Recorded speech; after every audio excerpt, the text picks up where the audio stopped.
professional career, they have questions about whether they'll do well or not. Employment also happens to be a key area and I feel across the world right now the youth is kind of rippling through that, a phase where there are questions about where they will land professionally from an employment perspective. So when we connect any sentence which has the word youth and employment in the same sentence, it's a cause of worry at a lot of places at a lot of different levels. What do you have to say about employment and our youth? See, first of all, let's be clear. Not everywhere on the planet has an employment problem. Okay? The West has an employment problem. India has an employment problem. But there are many countries in the world that don't really have an employment problem. China certainly doesn't have an employment problem. Vietnam doesn't have an employment problem. So there are places on the planet that are not struggling with unemployment. There's a reason.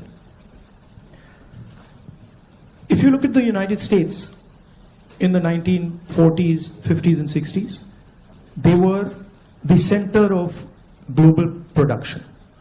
Anything that was made, cars, washing machines, TVs, all made in the United States.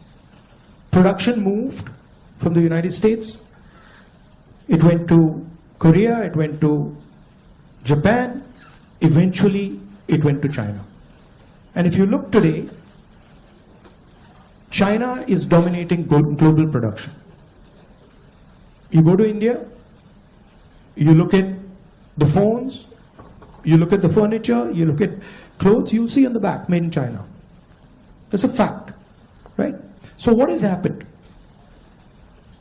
The West, America, Europe, India has given up on the idea of production and they've handed it to China. The act of production creates jobs.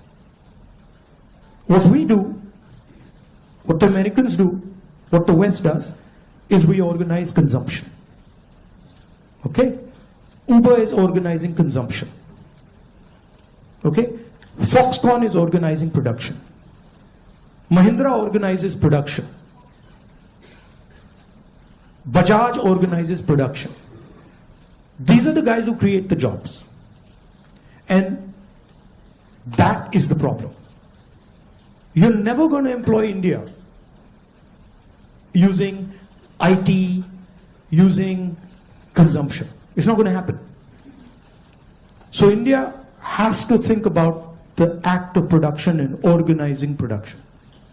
And India has to, it's not acceptable that India simply says, okay, manufacturing, what you call manufacturing or production is going to be the preserve of the Chinese, it's going to be the preserve of the Vietnamese, it's going to be the preserve of the Bangladeshis.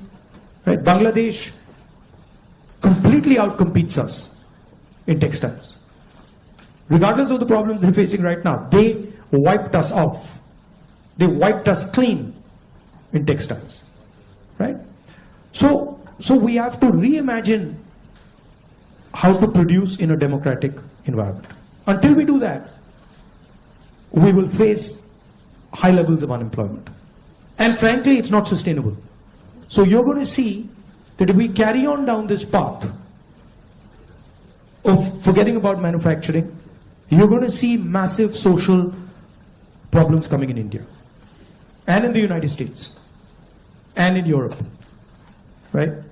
The polarization of our politics is because of this. We're getting ready to ask a few questions from the audience.